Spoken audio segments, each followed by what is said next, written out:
कूद जा।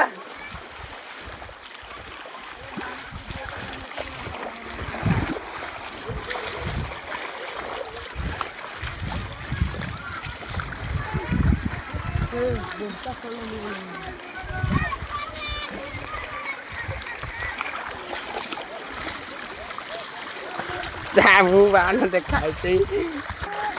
अब देख हेलो दोस्तों, हम सब आए हैं घूमने घुरघुरा मढ़िया रोड घुरघुरा।